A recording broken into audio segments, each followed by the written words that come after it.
So, let us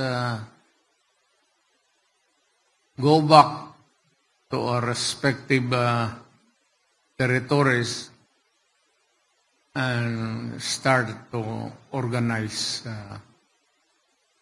Mahirap mag-organize pag walang pera. So, ang PDP is shoestring budget talaga to.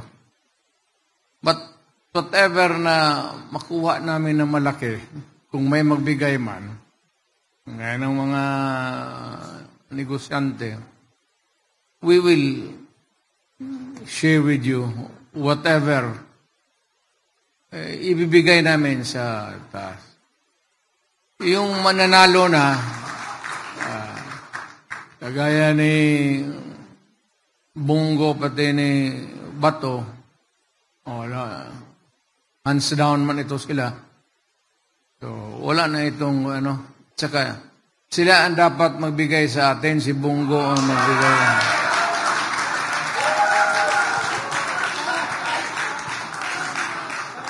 Alam ba ninyo na pinakamalaking printing press sa Mindanao,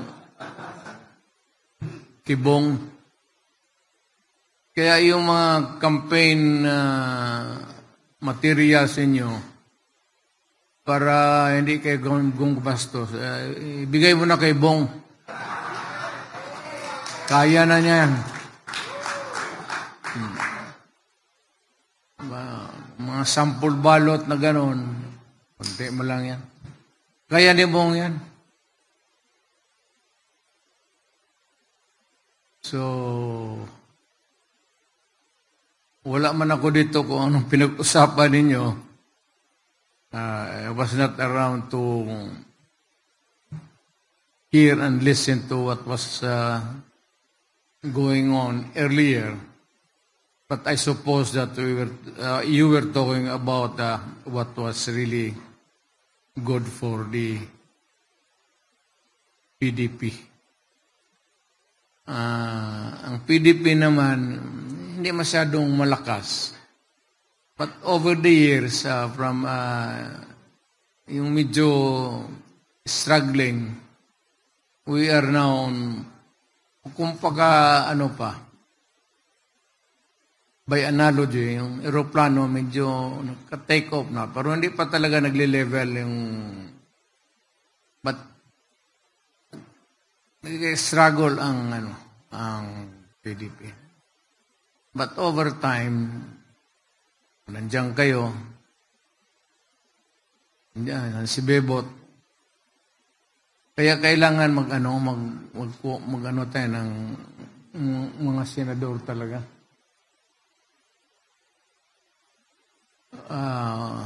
We need the senators. Kailangan natin ng senador. So, anyway, mag-ikot man kami. I hope that I will have the money and the energy to go around the country. Mga key cities lang siguro. Hindi ko kaya, matanda na ako. Para naman yung partido natin. Mabisitahan lang ng lugar. So, yan lang ang ko. Pero wala tayo. Unless yung mga kilala ninyong mga negosyante. Pero wala tayong big contributors. I don't know this time. Kasi medyo baka rumarami na kasi ang PDP, senador pati congressman, and business may want to look at us differently this time. Na parang we are a critical factor sa ating political life sa Pilipinas. Yan lang man siguro ang maibigay ko sa inyo na mensahe. Unless, of course, kung may itanong ninyo, mas mabuti pa masagot ko.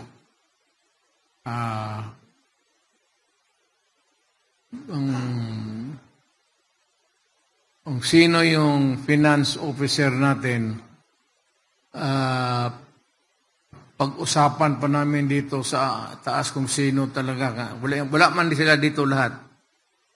But we might makaraise tayo talaga ng kunti. Kasi mahirap magkampanya na walang pera. Talagang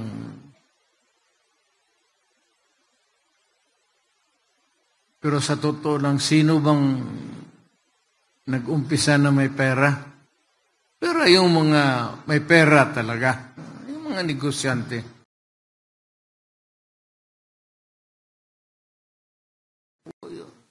Ako, nagtataka nga ako, until now, it remains to be still a mystery sa akin kung paano ako umabot pagka-presidente. Totoo yan. Totoo yan. Hindi ako na talagang matulog ako when I look back sa buhay ko. Hindi ko talaga alam kung paano ako naging presidente. Kung pera-pera, wala talaga. Kung sabihin mo lang pera pang kampanya at buong Pilipinas, wala. Wala talaga, sa totoo lang. But suddenly, I found myself governing the country.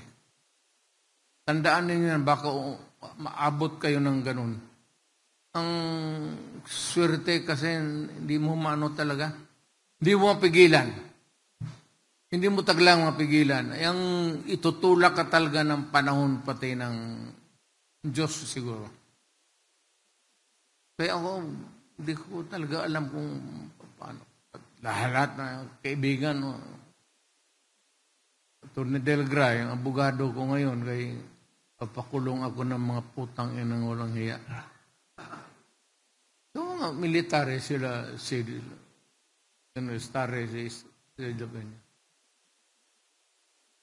mga military mo na itong sila, alam nila na wala talaga ako. From nowhere.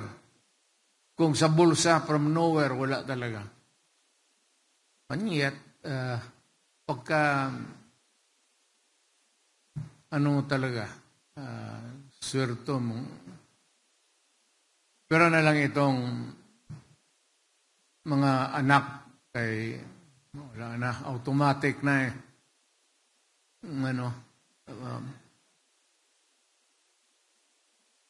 automatic na. Pero sa bagay, ang tatay ko pala putang ina politiko rin. But between and my father, matagal, 10 years halos, ang agwat. Nung namatay siya, siguro nga,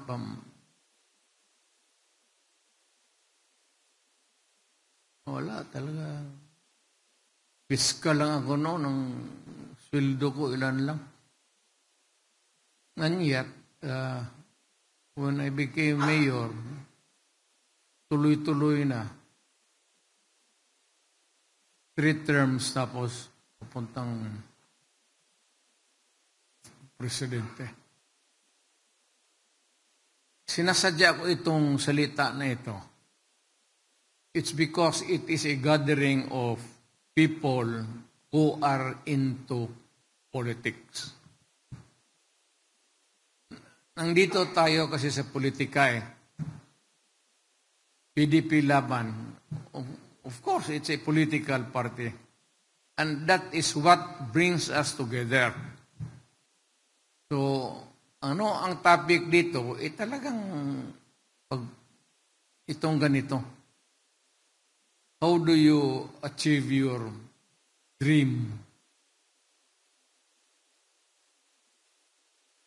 Pero ito lang ang masabi ko. Yung damgo sa Binisaya is yung panaginip, limitahan mo lang. Huwag mong do not let it go haywire. Yung mga ambisyon ka ng wala na sa lugar. Yung gutom, parang gutom ka talaga. Hindi bibigay ng Diyos sa iyo yan. Maybe mag-isip-isip ka lang kasi ang tatay ko, gobernador. Doon tayo papasok sa utak ko na maybe, just maybe, baka magpasok ako ng politika. Pero I was never really ever conscious na sabihin mo na pagkatapos ng edukasyon ko, magpasok ako sa politika. Matagal ako naghanap buhay talaga. I was a prosecutor. Doon ko nahon yung pagka-abogado ko. I'm a litigation lawyer. Trial lawyer ako. Hindi ako masyado sa corporate. Kasi ang fiscal prosecutor is araw-araw korte yan. Kaya kung may mga anak kayo at kung kaya naman ninyo additional a few years, ipasok ninyo sa fiscal's office or prosecutor's office. At sabihin mo doon sa fiscal na yung anak mo i-assign sa trial. Ako, pagpasok ko, 2 days after, trial na ako. Nagtanong yung city fiscal, si the late Fred Ruiz, na kung kaya ko. Kasi bagong graduate lang sabi ko, kaya ko. Sigurado ka? Sabi ko, kaya ko, sir. Trial ka agad ako. Hindi naman ako ng ibang eskwelahan, pero alam mo kami dumaan sa mga professor na ito, bebot to. Ayan. Sino pa dito dumaan? Dumaan si Mayor Rama. Kasi magdaan ka ng mga professor na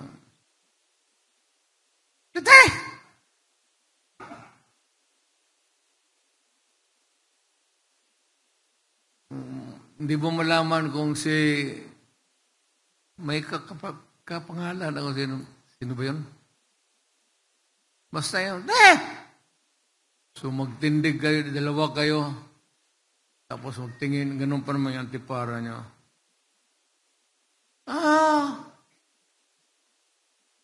Why are you standing? I did not call you. Ayan, na professor na, at naliw sila bebot, San Beda ako. Sabi San Beda. Si Miyorama. Why are you standing? Sir, I thought I heard my name. God damn it, because you are always talking at the back. That's why you cannot hear. Stand here. Come. Sit down. Pag sit down mo, okay, you stand up. Tindig ka na. Ay, ito, bebot pati. Tindig ka. Wala naman, tinatanong. What? Sir, there is no question yet, sir. Ganda ito. Magalit na lalo nang magalit. Pero pag, alam mo, sa totoo lang, ibang year kami nagkuha ng barit. Pero sa totoo lang, sa remedial law, yan ang pinakamabigat sa lahat At kaming dumaan kay Sulidom. Tapos namin, maaga kami natapos. Yung last day, yung remedial. Maaga kaming natapos. Malaman mo kasi yung mga taga-Ateneo, pati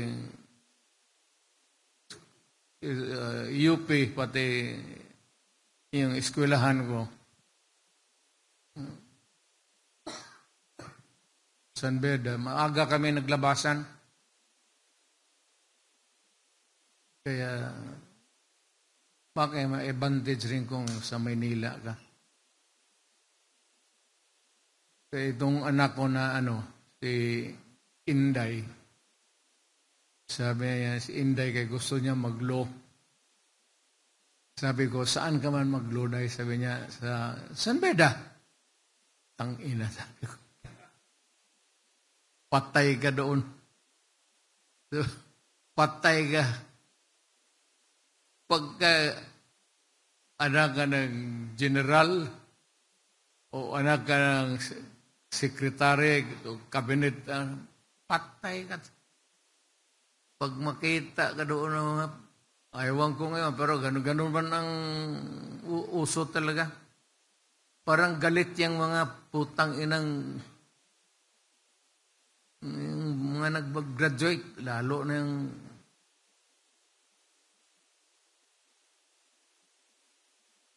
si Inday, nung sinabi kong kumuha ng luyan, sabi ko, niwarningan ko talaga, sabi ko, Day, alam ko hindi ka masyadong bright, ordinaryo ka lang, tangina, bawiin mo talaga yan sa, ang law naman hindi mahirap eh. Memorize ka lang ng memorize.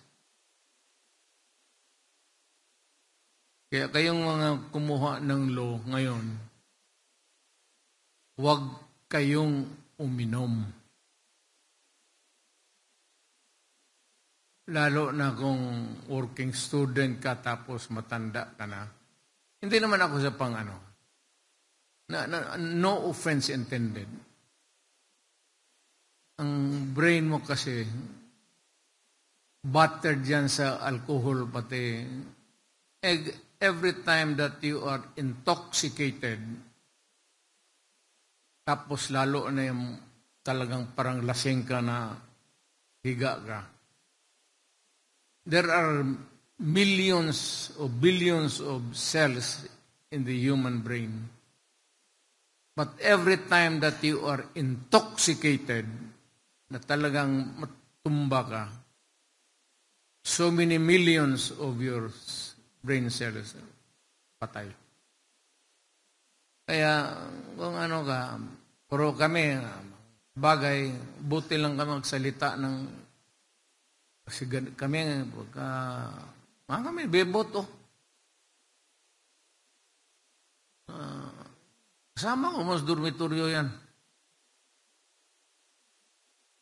Kay alay, tapos, wala na, naubos na yung pera, inom pa, natalo na sa kay alay, sugal pag yun, wala na.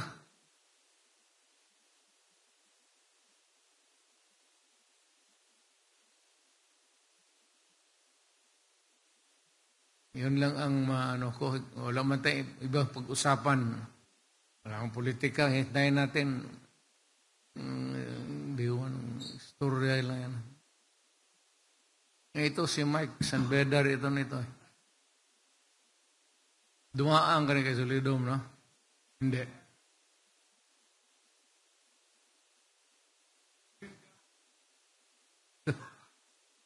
Buang.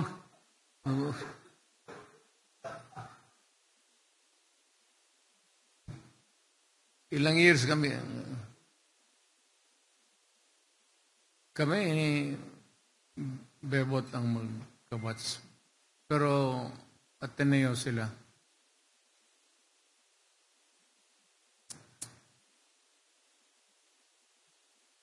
So wala naman siguro tayong pag-usapan. Pati yung mga military nagkyugpos na gano'n,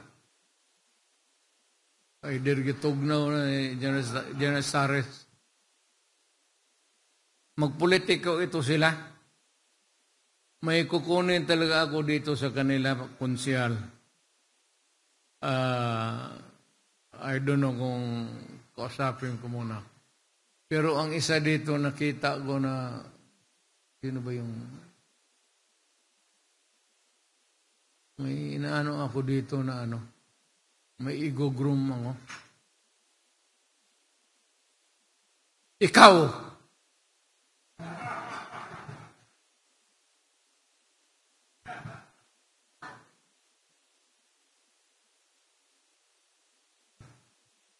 Politika, ano yan?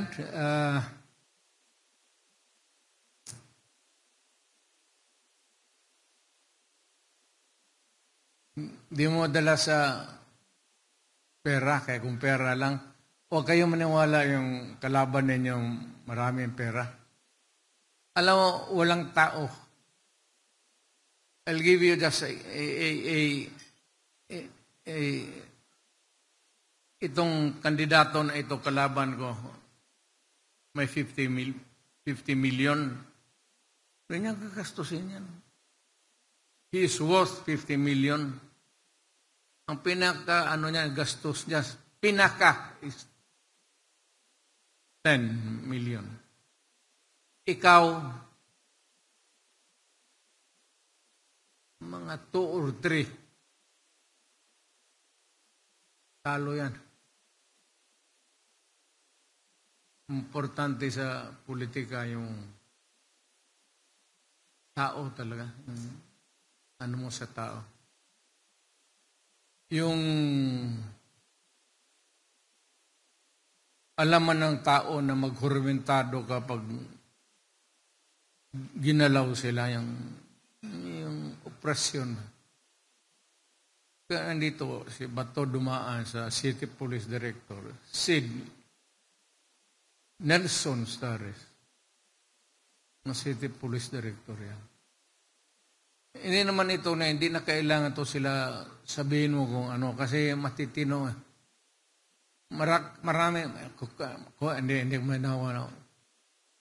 Yun lang sa baba, yung mga tenyente na yung mga sa taas, lalo na PMAR, wala, disiplinado talaga yan sila. Kaya wala akong problema dyan sa panahon ko.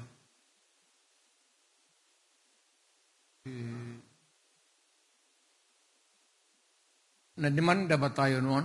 Saan ba tayo na-demanda?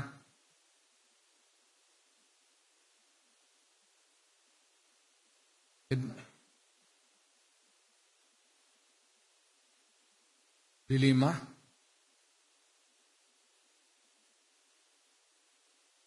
Hayaan mo yan siya. Pangit mo yan siya.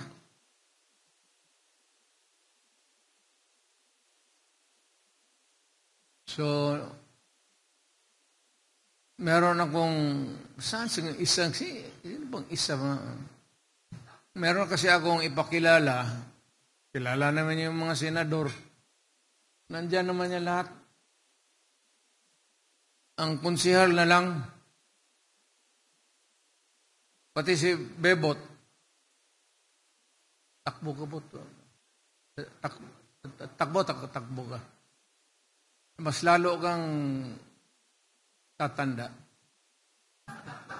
Lalo kang tatanda pag wala ka sa pangalan. Mag-contribute ako, kunti lang. Mga 30 million saks, okay na yan?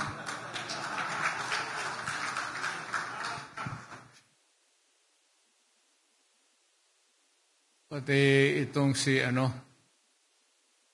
Martin Delgra.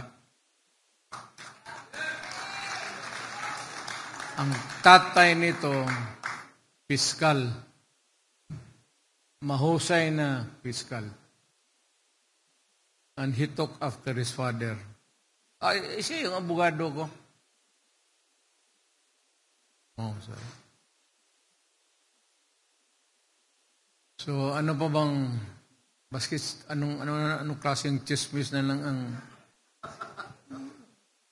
gusto ninyo ng chismis? Gusto niya ng chismis? Wa si kuan diha.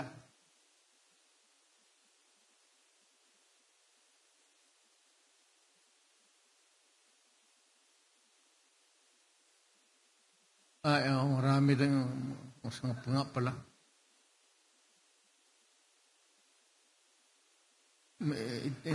Ano? Dito na ta sa kuan, marami tala tayong yun palihog ro na kuan.